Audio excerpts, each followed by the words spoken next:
নমস্কার, বাংলা স্ফিয়ারে আপনাদের স্বাগত জানাচ্ছি। বাংলায় একটা কথা আছে না, একা রামে রক্ষা নেই সুগ্রীব দূষর। মমতা বন্দ্যোপাধ্যায়ের এখন ঠিক সেই অবস্থা।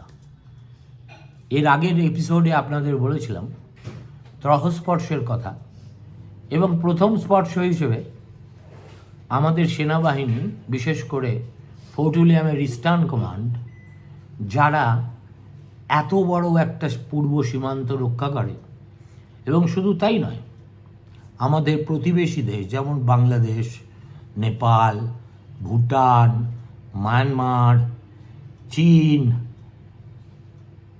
এদের প্রত্যেকের উপরে নজরদারি এবং এদের ছলাকলার বিরুদ্ধে সজাগ থাকা যাদের কর্তব্য, তারা তাদের নামে যদি এসআইআরে হস্তক্ষেপ করা বা বিজেপির হয়ে দালালি করার অভিযোগ আনা হয়, তার পরিণতি দেখুন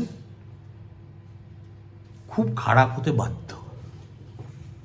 কেননা জিনিসটাকে সেনাকর্তারাই এমন একটা বিন্দুতে নিয়ে গেছেন, যার পরে হাত গুটিয়ে বসে থাকা chief of army staff of Delhi, প্রতিরক্ষা মন্ত্রক, সর্বোপরি দ্রৌপদী মুর্মুর পক্ষে অসম্ভব।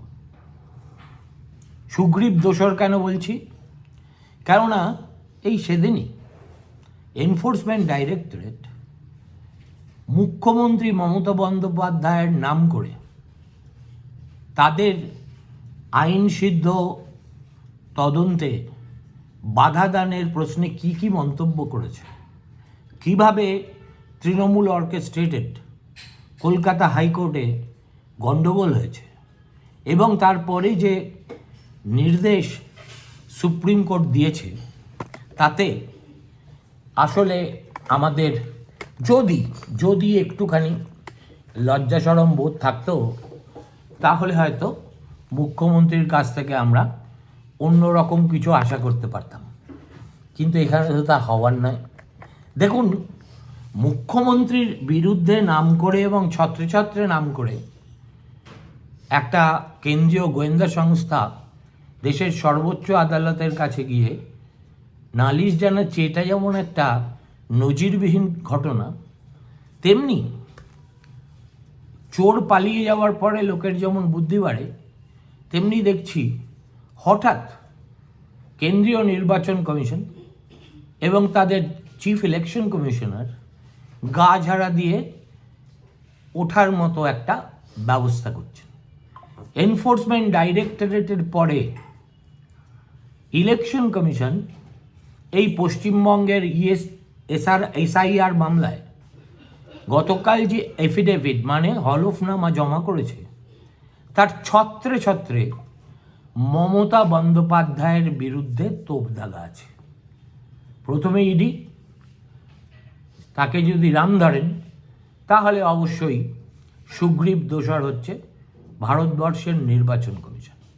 তাদের এফিডেভিটের পূর্ণাঙ্গ বয়ান আমি পড়তে পারিনি, কিন্তু যেটুকু দেখলাম, টাইমস নাও একটা খবর করেছে, এছাড়াও ভারতবর্ষের প্রায় সবাই খবর করেছে। সেই খবরের মূল কথা হলো, এই মুখ্যমন্ত্রী মমতা বন্দ্যোপাধ্যায়ের জন্যই আজকে এসআইআর নিয়ে পশ্চিমবঙ্গে এমন একটা পরিস্থিতির সৃষ্টি হয়েছে যে এই কাজে নিযুক্ত কমিশনের অফিসিয়ালস, বিএলও থেকে শুরু করে একেবারে ডিআরও, এরা কেউ স্বস্তি এবং নিরাপদ বোধ করছেন না। এবং এর জন্যে দেশের নির্বাচন কমিশন একদম পিন পয়েন্টেড মুখ্যমন্ত্রী মমতা বন্দ্যোপাধ্যায়ের নাম ওই এফিডেভিটে অন্তত 4টে প্যারাগ্রাফে করেছে।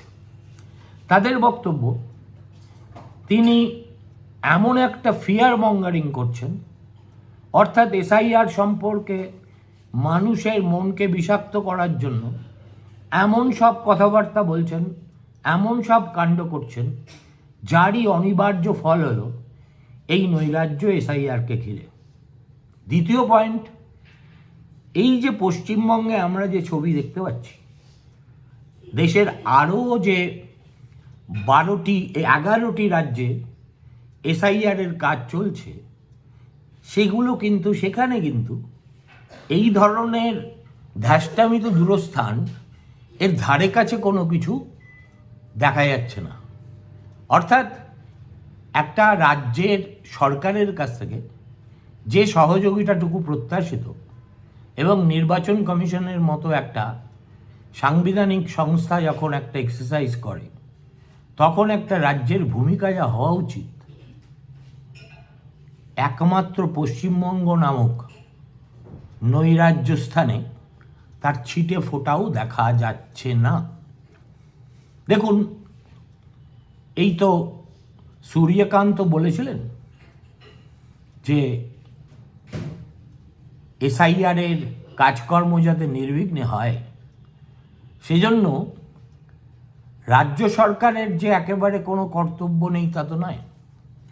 রাজ্য সরকারের কি কর্তব্য? না, রাজ্য সরকারকে প্রয়োজনে যত আধিকারিক নির্বাচন কমিশন চাইবে সেটা তাদের দিতে হবে বিনা বাক্যব্যয়। আর দ্বিতীয় নির্দেশটা ছিল ডাইরেক্টর অফ জেনারেল অফ পুলিশের কাছে, যে আপনার দায়িত্ব হচ্ছে আপনি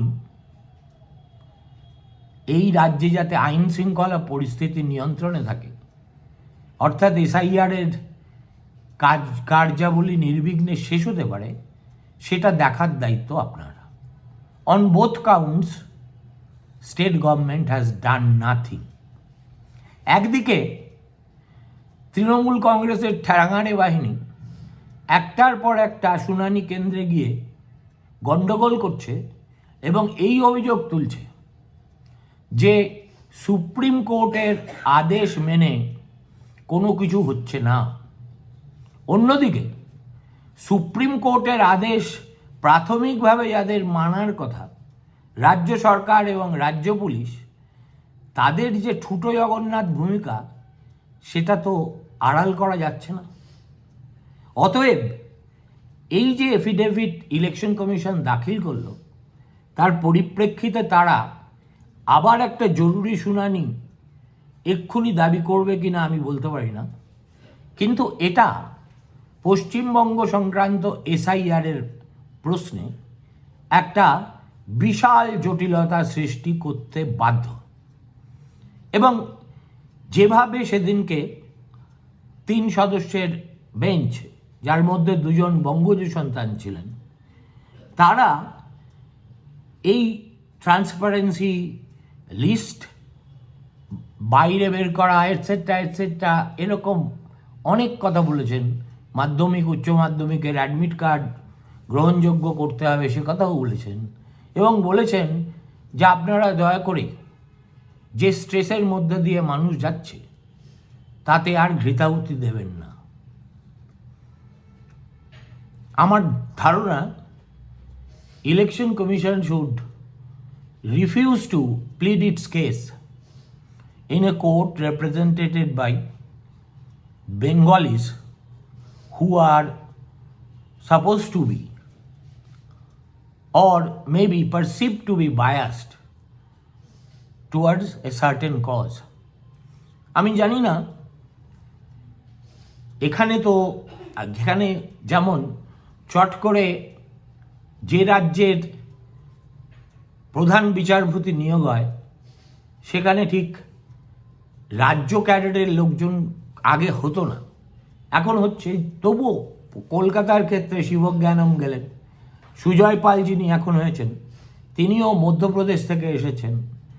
কিন্তু এ তো অদ্ভুত ব্যাপার যে সুপ্রিম কোর্টের ক্ষেত্রে যে স্টেটের মামলা, সেই স্টেটের বিচারপতিরাই শুনছেন। এটা কিছুটা কনফ্লিক্ট অফ ইন্টারেস্ট অবশ্যই নন, কিন্তু কোথাও একটা বেমানান ব্যাপার রয়ে গেছে। এবং ইলেকশন কমিশন তাদের এই অভিযোগ প্রমাণ করার জন্য হাতে সব রকম ভিডিও ফুটেজ, মুখ্যমন্ত্রীর ভাষণ, মুখ্যমন্ত্রীর বিবিধ প্রেস কনফারেন্সের উক্তি, সব কিছু একত্র করে কোলেট করা যাকে বলে সুপ্রিম কোর্টে পেশ করবে বলে মনস্থ করেছে। এখানে অনেক প্রশ্ন তোলা যায়। প্রথম প্রশ্ন যেটা তোলা উচিত সেটা হলো, এতদিনে শীত ঘুম ভাঙল কেন নির্বাচন কমিশনার?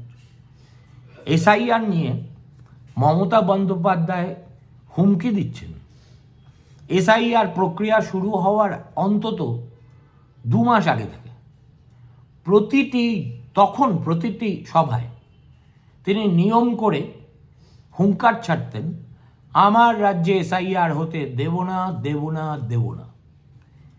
একইভাবে সেই একই কথার প্রতিধ্বনি করতেন তার ভ্রাতুষ্পুত্র, এ রাজ্যে এসআইআর হবে না হবে না হবে না। এই যেখানে সূচনা হলো এসআইআর বিরোধিতার, তারপরে কিন্তু জল ক্রমশ গড়াচ্ছে। Complicity of the state and its police in actually protecting the lawbreakers is more than obvious. সুতরাং আজকে যখন কপিল সিব্বল, শ্যাম দেওয়ান ইত্যাদিদের খুব জোরালো সওয়ালের পরে সুপ্রিম কোর্ট নির্বাচন কমিশনকে কয়েকটা নির্দেশ দিয়েছে যেগুলো তাদের পালন করতেই হবে, তখন তাদের চৈতন্যদায় হচ্ছে কেন? দেখুন, ইংরেজিতে একটা কথা আছে, স্টিচ ইন টাইম সেভস 9। আমাদের নির্বাচন কমিশন কখন কি করে, কখন তারা রণংদেহী মূর্তি নেয়, আবার কখন শামুকের মতো খোলসের ভিতরে ঢুকে যায়, এটা বোঝা যাচ্ছে না। কিন্তু অবশেষে তারা যখন সুপ্রিম কোর্টে হলফনামা দিয়ে একজন রাজ্যের মুখ্যমন্ত্রীকে চিহ্নিত করে তাঁকেই এই পরিস্থিতির জন্য দায়ী করেছেন, সেটাও কিন্তু একটা সাংবিধানিক সংকটের একটা অশনি সংকেত। দেখুন, ডিএমকে শাসিত তামিলনাড়ুতে হচ্ছে, নির্বাচন কমিশন তো স্টালিনের বিরুদ্ধে কথা বলছে না। কেরলে হচ্ছে, বিজয়নের বিরুদ্ধে তো কথা বলছে না। সুতরাং অন্যান্য বিরোধী রাজ্যেও এসআইআর মোটামুটি তাদের ভাষায় আনইভেনফুল ভাবে সম্পন্ন হতে চলেছে, বারিং the solitary example of West Bengal. এই প্রশ্নটাকে একেবারে অবজ্ঞা করা সুপ্রিম কোর্টের পক্ষে সম্ভব হবে কি হবে না আমি তো বলতে পারি না। যদিও আমার ব্যক্তিগত ওপিনিয়ন হলো, যেদিনকে দাঁড়িয়ে ইলেকশন কমিশনের কৌশলী সুপ্রিম কোর্টে একটার পর একটা গোল খেলেন, সেদিনই তার উচিত ছিল একেবারে ভোসিফারাসলি প্রতিবাদ করা যে আজকে যদি পশ্চিমবঙ্গে অ্যাটমসফিয়ার সম্পূর্ণ ভিসিয়েটেড হয়ে গিয়ে থাকে, তাহলে সেটা is an act of commission and omission by the state and its police organ. সেদিন তো তিনি বললেন না। তিনি শেষ পর্যন্ত ধৈর্য এবং সংযম হারিয়ে বললেন, if election commission cannot be trusted then let there be no election. এ তো চোরের উপর রাগ করে মাটিতে ভাত খাওয়ার গপ্প নয়, ভাবাবেগ ব্যক্ত করারও জায়গা নয়। শেষ পর্যন্ত কল্যাণ বন্দ্যোপাধ্যায়কে কটাক্ষ করলেন বন্ধুত্বের ছলেই, যে মিস্টার বন্দ্যোপাধ্যায় আজকাল আর আমাকে হিংসা পাঠাচ্ছেন না। আর কল্যাণ খপ করে এই লুজ বলটা লুফে নিয়ে বললেন, আমি ওনাকে প্যাকেটের পর প্যাকেট চয়েসেস্ট বাংলার মিষ্টি পাঠাই, কিন্তু মিস্টার দ্বিবেদী আজ পর্যন্ত আমাকে কখনো নৈশভোজে আমন্ত্রণই জানাননি। শেষ পর্যন্ত এই রকম চপেটাঘাত খাওয়ার পরেও নির্বাচন কমিশনের কৌশলী যখন এই ধরনের রসিকতার মধ্যে দিয়ে শুনানি শেষ করেন, তখন আমি জানি না নির্বাচন কমিশনার বা তার যারা আরও 2জন কমিশনার আছেন তারা এইসব দেখেন কিনা, দেখলেও তাদের মনে হয় কিনা যে রাজার পাট এমন একজনকে তারা সুপ্রিম কোর্টে দিয়েছেন, যিনি এই যে অশ্বারূঢ় প্রতিপক্ষ কপিল সিব্বল, অভিষেক মনু সিংভি, শ্যাম দেওয়ানের মতো কেউকেটা উকিলদের বিরুদ্ধে দাঁড়াবার মতো অকাতই নেই। আবার একই সঙ্গে আজকেই হঠাৎ করে ওই যেরকম শেয়ালকে কুমির ছানা দেখানোর মতো আমাদের কেন্দ্রীয় নির্বাচন কমিশন যে ইস্যুটাকে বারে বারে রেজারেক্ট করে রাজ্য সরকারকে ধমকি দেয়, আজকে আবার তার একটা নয়া অঙ্ক শুরু হলো। চিফ ইলেকশন কমিশনার আমাদের মুখ্য সচিব নন্দিনী চক্রবর্তীকে আজই একটা চিঠি দিয়েছেন।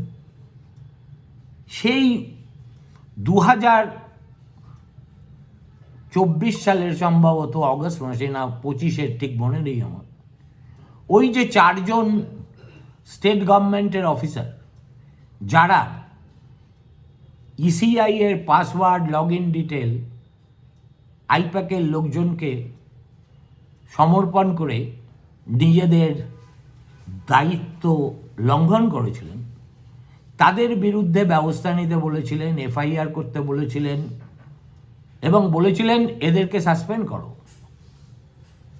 সাসপেনশন কিভাবে হয়েছে না হয়েছে আপনারাও জানেন, আমিও জানি। রাজ্য সরকার ডিফাইড দ্যাট ডাইরেক্টিভ এবং তারা পরিষ্কার বলে দিয়েছে আমরা এফআইআর করছি না, আমরা বিভাগীয় তদন্ত করছি। এই ঘটনাটাও তো গতকাল ঘটেনি, অনেক আগেই রাজ্য সরকার এই স্ট্যান্ড নিয়েছে এবং ইলেকশন কমিশনকে তৎকালীন মুখ্য সচিব মনোজ পান তার মতো করে জানিয়েও দিয়েছে। কিন্তু ওই জ্ঞান ও ঈশো কুমারের আজকে he has woken up from the slumber. তিনি একটা ওই কাগজে কলমে যাকে বলে কড়া চিঠি লিখে বলেছেন যে কি করে নির্বাচন কমিশনের সঙ্গে পাগাম পরামর্শ না করে এই অফিসারদের ব্যাপারে বিভাগীয় তদন্ত হচ্ছে, যেখানে তাদের বিরুদ্ধে ফৌজদারি কেস করার কথা, সেটা 72 ঘন্টার মধ্যে নির্বাচন কমিশনকে জানাতে হবে। এটা ঠিক শেষ পাত্রে কি বলবো, ওই এফিডেভিট যদি একটা কামানের গোলা হয় তাহলে এই চিঠি আমার মতে চিমটি কাটা ছাড়া আর কিছুই নয়।